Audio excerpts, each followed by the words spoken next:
नमस्कार, आप देख रहे हैं बिजनेस टुडे बाजार। मैं हूं हर्ष शर्मा और हर बार की तरह अंकुर जी हमारे साथ हैं। हिंडनबर्ग का नाम आप अच्छे से परिचित है ही। हिंडनबर्ग की रिपोर्ट के आने के बाद हम लोगों ने देखा लगातार कि अडानी ग्रुप पर इसका किस तरीके से चौतरफा प्रभाव पड़ा। लेकिन उसके बाद हमने ये भी देखा कि किस तरीके से जो अडानी ग्रुप है वो लगातार कर्ज को, अपने जो भी डेट है उसको चुकाने की लगातार कोशिशें कर रहा है। इसी को लेकर एक बड़ा अपडेट, एक बड़ी खबर आई है। अंकुर जी से जानते हैं कि आखिर मामला क्या है। सर, खबरें क्या है कि जो लोन को रीफाइनेंसिंग करने जा रही है, बातचीत चल रही है इस तरह की? जी बिल्कुल, मैं आपको बताना चाहूँगा कि अडानी ग्रुप की दो कंपनियां थी, अंबुजा सीमेंट और एसीसी लिमिटेड। अब उसमें क्या है कि अडानी ग्रुप की पूरी हिस्सेदारी विदेशी बैंकों के पास थी और जो कर्ज था, जो गिरवी जो रकम थी वो करीब 12.5 अरब डॉलर थी। लेकिन अब अडानी, खबर क्या है? खबर ये है कि अब अडानी ग्रुप इसको रीफाइनेंस करने की कोशिश कर रहा है ताकि इसकी जो अवधि है वो बढ़ाई जा सके। और अगर अवधि बढ़ाई तो लंबे समय के लिए एसीसी सीमेंट और अंबुजा जो उन्होंने खरीदी थी उन कंपनी के लिए अच्छी खबर होगी, क्योंकि लोन चुकाने के लिए ज़्यादा वक्त मिल जाएगा। ठीक है, तो सर जो बेसिकली इनमें जो भी पूरी हिस्सेदारी थी विदेशी कंपनी में के सामने रख दी थी अडानी ग्रुप ने, जी। हम लोगों ने देखा। तो आपको क्या लगता है कि एक तरीके से फिर से, क्योंकि अगर उनको रीफाइनेंसिंग का मौका मिलता है तो एक तरीके से फिर से ये देखा जाएगा कि जो विदेशी कंपनियां हैं वो भरोसा जता रही हैं अडानी ग्रुप के ऊपर?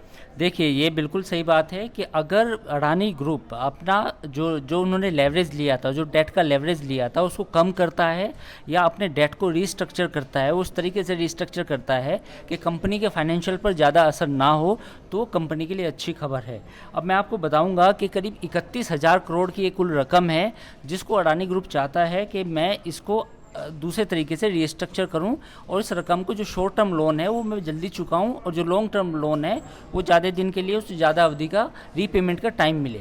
तो अगर ऐसा होगा तो उसके लिए ये समझिए कि जो अंबुजा सीमेंट जो उन्होंने कंपनी खरीदी थी उसे काफ़ी फ़ायदा होगा। और अडानी ग्रुप के स्टॉक्स में ज़्यादातर रिकवरी हो चुकी है। अब आप ये जो फ्लैगशिप कंपनी अडानी एंटरप्राइजेज, मेरे ख्याल है 2650 के करीब उसका शेयर है। तो मुझे लगता है कि आने वाले समय में इसको जो डी लेवरेजिंग की कोशिश अडानी ग्रुप की तरफ से की जा रही है और जो अपनी पोजीशनिंग इस तरह से की जा रही है कि जो डेट फ्री की तरफ हम बढ़ सकें या हमारा डेट कम हो सके। अगर डेट फ्री ना हो, एक मैं ज़्यादा बड़ा शब्द बोल रहा हूँ, लेकिन अगर डेट कम हो सके तो उस दिशा में किया गया प्रयास है। ठीक है सर, मेरा आखिरी सवाल आपसे रहेगा कि ये हमारे व्यूअर्स को समझाइए बेहद आसान भाषा में कि लोन स्ट्रक्चरिंग से फ़ायदा कैसे पहुंचेगा अडानी ग्रुप को? देखिए, ये है कि फ़िलहाल अगर किसी कंपनी ने 100 रुपये का लोन लिया है तो उस 100 रुपये को चुकाने के लिए अगर 2 साल का वक्त मिला है तो कंपनी को जल्दी जल्दी वो पैसे चुकाने पड़ेंगे, जिससे उसके कैपेक्स पे या जो कंपनी की बाकी योजनाएं हैं वो रुक सकती हैं। लेकिन अगर इस लोन को चुकाने के लिए 10 साल का समय मिलेगा, इंटरेस्ट रेट भले ही कम हो, जितना 100 रुपये पे 2 साल के लिए था, तो कंपनी को ज़्यादा वक्त मिलेगा और कंपनी अपने कैपेक्स पे और अपने जो एक्सपेंशन प्लान है उनको कर पाएगी। तो मुझे लगता है कि यही वजह है कि अडानी ग्रुप ये कदम उठा रहा है।